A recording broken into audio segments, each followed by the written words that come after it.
പാർത്ഥൻ, സിനിമയും രാഷ്ട്രീയമൊക്കെ കലർന്നിട്ടാണ് ഈ തമിഴ്നാട് രാഷ്ട്രീയം നേരത്തെ തന്നെ ഉണ്ടായിട്ടുള്ളത്. ഇപ്പം വീണ്ടും സിനിമാ രംഗത്ത് നിന്നൊരു സൂപ്പർ സ്റ്റാർ കൂടി തമിഴ്നാട് രാഷ്ട്രീയത്തിലേക്ക് കാലെടുത്ത് വെക്കുകയാണ്. ഓൾറെഡി വെച്ച് കഴിഞ്ഞു. പക്ഷെ അദ്ദേഹം വളരെ വലിയ പ്രഖ്യാപനങ്ങളൊക്കെയാണ് നടത്തുന്നത്. 2026 നിയമസഭാ തെരഞ്ഞെടുപ്പിൽ MK സ്റ്റാലിന് വലിയൊരു എതിരാളിയായിട്ട് വിജയ് എത്തുന്നു എന്നാണ് കേൾക്കുന്നത്. ഇപ്പോൾ ഇനി സഖ്യങ്ങൾ രൂപീകരിക്കുമ്പോൾ മുഖ്യമന്ത്രിയായിട്ട് താൻ തന്നെ മാത്രമേ ഉണ്ടാകുള്ളൂ എന്നാണ് വിജയുടെ പാർട്ടി തമിഴ് വെട്രി കഴകം ഇപ്പോൾ പറയുന്നത്. അപ്പോൾ വിജയ് ഇതിലേക്ക് വരുമ്പോൾ തമിഴ് പൊളിറ്റിക്സ് എങ്ങനെയൊക്കെയാണ് മാറാൻ വേണ്ടി പോകുന്നത്? നിലവിൽ ഒരു എതിരാളികളൊന്നും ഇല്ലാത്തൊരു അവസ്ഥയിലാണ് സ്റ്റാലിൻ ഭരിച്ചുകൊണ്ടിരിക്കുന്നത്. യഥാർത്ഥത്തിൽ തമിഴ്നാട്ടിലെ രാഷ്ട്രീയം എന്ന് പറയുന്നത് ദ്രാവിഡ രാഷ്ട്രീയമാണ്. രണ്ട് ദ്രാവിഡ കക്ഷികൾ മാറി മാറി ഭരിച്ചുകൊണ്ടിരിക്കുന്ന ഒരു രാഷ്ട്രീയ സ്വഭാവമാണ് തമിഴ്നാട്ടിലുള്ളതെന്ന് നമുക്കറിയാം.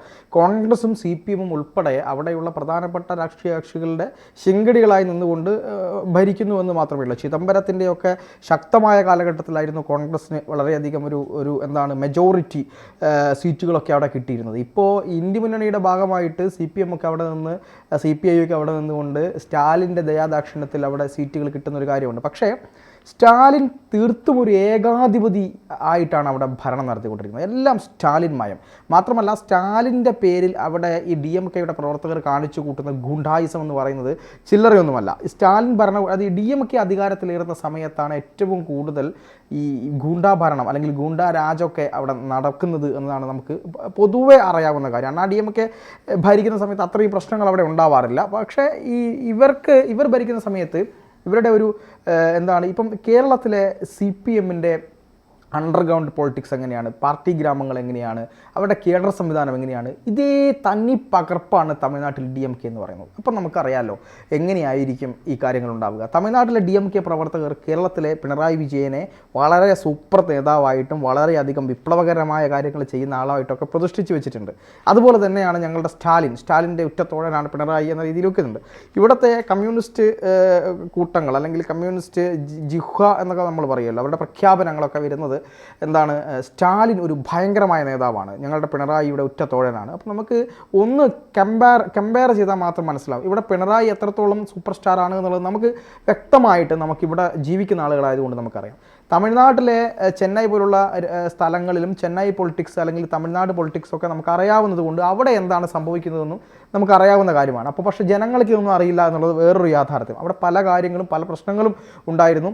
ഈ അടുത്ത് അവിടെ ഒരു മെഡിക്കൽ കോളേജിൽ ഒരു കോളേജ് ക്യാമ്പസിൽ യൂണിവേഴ്സിറ്റി ക്യാമ്പസിനകത്ത് ഒരു കുട്ടിയെ ക്രൂരമായിട്ട് ബലാത്സംഗം ചെയ്തിട്ട് അവിടെ ഇരുന്നു കൊണ്ട് അതിൻ്റെ FIR മുഴുവൻ ഒരു SP ഇരുന്ന് വിളിച്ചു പറയുകയാണ് ആ കുട്ടിയുടെ ഡ്രസ്സിങ് രീതി ശരിയല്ലാത്തത് കൊണ്ടാണ് അവിടെ ഇത്തരത്തിലൊരു കാര്യം നടന്നതെന്ന്. എനിക്ക് ഈ സമയത്ത് ഓർമ്മ വരുന്നത് പൃഥ്വിരാജിൻ്റെ ഒരു സിനിമ ഉണ്ടായിരുന്നില്ലേ, അദ്ദേഹം വക്കീലായിട്ട് ഒരു പെൺകുട്ടിക്ക് എപ്പോഴാണ് അസമയമെന്ന് സലീം കുമാർ ചോദിക്കുന്ന ഒരു സിനിമ ഉണ്ടായിരുന്നില്ലേ. ആ സിനിമയ്ക്കകത്ത് ജനഗണമന ആ സിനിമയ്ക്കകത്ത് ഇവർ പറയുന്നൊരു കാര്യമുണ്ട്. അതായത് എങ്ങനെയാണ് ഒരു പെൺകുട്ടിയെ നിങ്ങളിങ്ങനെ ഈ രീതിയിലൊക്കെ മോശമാക്കുന്നത് എന്ന്. അതുപോലെ തന്നെ സാനിയ അയ്യപ്പൻ്റെ ഒരു സിനിമയുണ്ടായിരുന്നു. ആ കുട്ടി മോശം വസ്ത്രം ധരിച്ചത് കൊണ്ടാണ് ആക്രമിക്കപ്പെട്ടത്, കൂടെ ഉണ്ടായിരുന്ന സുഹൃത്തുക്കളാണ് റാപ്പ് ചെയ്തത് എന്ന് പറഞ്ഞ് ഒരു അട്ടിമറി ശ്രമം കേസിൽ നടത്തുന്ന ചില സിനിമകൾ വന്നു.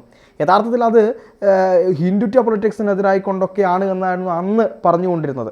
പക്ഷേ ഇത് യഥാർത്ഥത്തിൽ ഈ പറയുന്ന പുരോഗമന മുന്നണി എന്ന് പറയുന്ന വളരെയധികം ഈ കമ്മ്യൂണിസ്റ്റ് പുരോഗമനവാദികളെന്ന് പറയുന്ന തമിഴ്നാട്ടിൽ സംഭവിച്ചിരിക്കുന്നു. ഇന്ത്യയിൽ തന്നെ ആദ്യമായിട്ടാണ് ഒരു പോലീസ് നേരിട്ട് വന്നിട്ട് ഈ കുട്ടിയെ അധിക്ഷേപിക്കുന്ന രീതിയിൽ സംസാരിക്കുന്നു. ഈ FIRലെ വിവരങ്ങൾ പുറത്തുവിടുന്നു. DMK പ്രവർത്തകനെ അറസ്റ്റ് ചെയ്യുന്നില്ല, പിന്നീട് സമ്മർദ്ദങ്ങൾക്ക് വേണ്ടി അറസ്റ്റ് ചെയ്യുന്നു. ഹൈക്കോടതി വിളിച്ചിട്ട് നല്ല അസലായിട്ട് ഇത് എവിടെയാണ് എന്ത് വെള്ളരിക്കപ്പെട്ടണമാണോ ഇദ്ദേഹത്തിൻ്റെ നടപടിയെടുക്കണം എന്ന കാര്യത്തിൽ പറയുന്നു. സ്റ്റാലിനെ വലിച്ചു കീറി ഒട്ടിച്ചു ഹൈക്കോടതി. ഇവിടുത്തെ ഒരൊറ്റ മാധ്യമങ്ങളും അത് റിപ്പോർട്ട് ചെയ്തില്ല. ഇവിടുത്തെ ഒരാൾക്കും അത് ചർച്ച ചെയ്യേണ്ട. ഇവിടുത്തെ ഒരു സ്ത്രീപക്ഷവാദികളും ഏതെങ്കിലും KR മീരയെയോ ഇന്ദുമേനോനെയോ പാർവതി തിരുവോത്തിനെയോ അല്ലെങ്കിൽ മറ്റ് ഈ പറയുന്ന ദളിത് ആക്ടിവിസ്റ്റുകളായിട്ടുള്ള കുറേ ആളുകളുണ്ടല്ലോ, ഇവരെ ഒന്നും കണ്ടിട്ടില്ല. ഞാൻ പറഞ്ഞു വന്നത് ഇതാണ് തമിഴ്നാട്ടിലെ സ്റ്റാലിൻ ഭരണകൂടം എന്നുള്ളതാണ്. ഇപ്പോൾ ആ സ്റ്റാലിൻ്റെ അണ്ണാക്കിൽ വെടിപൊട്ടിച്ചുകൊണ്ട് ഈ പറയുന്ന പോലെ വിജയ് രംഗത്തെത്തിയിരിക്കുന്നു. വിജയ് ഒരു കൃത്യമായ ഒരു പൊളിറ്റിക്കൽ നേതാവാണ്, അല്ലെങ്കിൽ അദ്ദേഹത്തിൻ്റെ ഭരണം എത്രത്തോളം ശരിയായിരിക്കുമെന്നൊന്നും നമുക്ക് പറയാൻ കഴിയില്ല. പക്ഷേ മാത്രം വിജയിക്കാൻ പറ്റും അല്ല, അതാണ് നമുക്ക് അത് കൃത്യമായി നമുക്കിപ്പോൾ പറയാൻ കഴിയില്ല. പക്ഷേ വിജയുടെ തന്ത്രങ്ങൾ, വിജയ് എടുക്കുന്ന ഓരോ സ്റ്റെപ്പുകളും ശ്രദ്ധിച്ചാൽ വിജയ് വളരെ തന്ത്രപൂർവ്വം കളിക്കുന്നു എന്നുള്ളത് നമുക്ക് മനസ്സിലാക്കാം. അതായത് ഒന്നാമത്തത് വിജയ് എന്താണ് ചെയ്തത്? വിജയ് തമിഴ് വെട്രിക്കഴകം എന്ന് പറയുന്ന തൻ്റെ ഫാൻസ് അസോസിയേഷനെ ഒരു പാർട്ടിയായിട്ട് പ്രഖ്യാപിക്കുന്നു. എന്നിട്ട് കുറച്ച് മൗനമായിരിക്കുന്നു, എന്താണ് പ്രതികരണങ്ങളെന്ന് നോക്കുന്നു. അതിനുശേഷം വിജയ് ചില കാര്യങ്ങളുമായിട്ട് ബന്ധപ്പെട്ട് അവിടെ സംഘടന കെട്ടിപ്പടുക്കാൻ, ഓരോ സ്ഥലത്തും സംഘടനയെ വളരെ ശക്തമാക്കാൻ വേണ്ടി മൗനമായി നിന്നുകൊണ്ട് കുറച്ച് പ്രവർത്തനങ്ങൾ നടത്തുന്നു. ഒരു സുപ്രഭാതത്തിൽ വിജയ് വലിയൊരു പൊതുയോഗമാണ് നടത്തുന്നത്, ഞെട്ടിപ്പോകുന്ന തരത്തിലുള്ള പൊതുയോഗം നടത്തുന്നു. അവിടെ അത് കണ്ടിട്ട് അത്ഭുതപ്പെട്ടു പോവുകയാണ്, എത്രയധികം ജനങ്ങളാണ് അതിലേക്ക് ഒഴുകിയെത്തിയതെന്ന്. അവിടെ ചില പ്രഖ്യാപനങ്ങൾ വിജയ് നടത്തിയിട്ടുണ്ടായിരുന്നു. ഇത് തമിഴ് പൊളിറ്റിക്സിനെ മാറ്റിമറിക്കുന്ന ഒരു സാധനമായിരിക്കുമെന്ന് പറഞ്ഞു. സ്ത്രീകളോട് ചേർന്ന് നിൽക്കുന്ന പൊളിറ്റിക്സ് ആയിരിക്കുമെന്ന് പറഞ്ഞു. ഈ പറയുന്ന ബലാത്സംഗ കേസിനകത്ത് സർക്കാരിനെതിരെ ശക്തമായി മുന്നോട്ട് വന്നു വിജയ്. അണ്ണാമലൈ രംഗത്തെത്തിയതിനു ശേഷമാണ് വിജയ് രംഗത്തെത്തിയെങ്കിലും വിജയ് വളരെ കൃത്യമായിട്ട് ആ കാര്യത്തിൽ നിലപാടെടുത്തു എന്നുള്ളതാണ്. ഇനി ഞാൻ നിങ്ങളുടെ സഹോദരനായി നിങ്ങളുടെ കൂടെ ഉണ്ടാകും എന്നാണ് ജോസഫ് വിജയ് കൃത്യമായിട്ട് എന്താണ് അവിടെ പറഞ്ഞത്. വിജയിൻ്റെ ആ പൊളിറ്റിക്സ് മാത്രമല്ല, അത് കഴിഞ്ഞതിന് ശേഷം കുറച്ച് കാലം അദ്ദേഹം വീണ്ടും മൗനമായിരുന്നു. ഇപ്പോൾ അദ്ദേഹത്തിൻ്റെ ചില പ്രഖ്യാപനങ്ങൾ വരികയാണ്. പ്രഖ്യാപനങ്ങൾ എന്ന് പറയുന്നത് മുഖ്യമന്ത്രി താൻ തന്നെ, അതെ, TVK തമിഴ് വെട്രിക്കഴകവും എന്ന പാർട്ടിയുമായി ബന്ധപ്പെട്ട് ഏതെങ്കിലും ഒരു പാർട്ടിയുമായി അലയൻസ് ഉണ്ടാവുമെങ്കിൽ അത് തൻ്റെ നേതൃത്വം, താൻ മുഖ്യമന്ത്രിയാകും എന്ന നേതൃത്വം അംഗീകരിക്കുന്നവരുമായിട്ട് മാത്രമാണ് ചർച്ച നടത്തുകയുള്ളൂ എന്നാണ് വിജയ് പറയുന്നത്. അത് ഇനി ഇതുമായി ബന്ധപ്പെട്ട് ഒരു രാഷ്ട്രീയ പാർട്ടിയുമായിട്ടും ചർച്ച നടന്നിട്ടില്ല എന്നും പറയുന്നുണ്ട്. അപ്പോൾ എന്താണ് ഉദ്ദേശിക്കുന്നത്? വ്യക്തമായി അടുത്ത തിരഞ്ഞെടുപ്പിൽ മുഖ്യമന്ത്രി സ്ഥാനാർത്ഥിയായി വിജയ് ഇറങ്ങുന്നു എന്നുള്ളത് തന്നെയാണ് വിജയ് പ്രഖ്യാപിച്ചത്. കഴിഞ്ഞ ഉപതെരഞ്ഞെടുപ്പിൽ, 2 ഉപതെരഞ്ഞെടുപ്പുകളിലും വിജയുടെ പിന്തുണ മറ്റ് രാഷ്ട്രീയ പാർട്ടികൾക്ക്, DMK-ക്കെതിരായ രാഷ്ട്രീയ പാർട്ടികൾക്ക് കിട്ടും എന്നൊരു പ്രതീക്ഷയുണ്ടായിരുന്നു. പക്ഷേ വിജയ് പറഞ്ഞത്, ഞങ്ങൾ ഈ തിരഞ്ഞെടുപ്പിലൊന്നും മത്സരിക്കുന്നില്ല, ഞങ്ങളുടെ ലക്ഷ്യമെന്ന് പറയുന്നത് അടുത്ത നിയമസഭാ തിരഞ്ഞെടുപ്പ് മാത്രമാണ്. അതിലൊരു തന്ത്രമുണ്ട്. എന്താണെന്നറിയോ? ഈ സ്റ്റാലിൻ ഭരിച്ചുകൊണ്ടിരിക്കുന്ന സമയത്ത് ഉപതെരഞ്ഞെടുപ്പിലൊക്കെ മത്സരിച്ച് കഴിയുമ്പോൾ അവിടെ വോട്ടർമാരെ ഭീഷണിപ്പെടുത്തും. വിജയിച്ച് വന്നാൽ പോലും ഇവർക്ക് വിലങ്ങിനൊന്നും ചെയ്യാൻ കഴിയില്ല. ആ ഒരു പ്രശ്നത്തിൻ്റെ പുറകിൽ വിജയിയുടെ രാഷ്ട്രീയ പാർട്ടിക്കെതിരായിക്കൊണ്ട് വോട്ട് ചെയ്യാൻ ജനങ്ങൾ പ്രേരിതമാകും, കാരണം ഭയം കൊണ്ട്.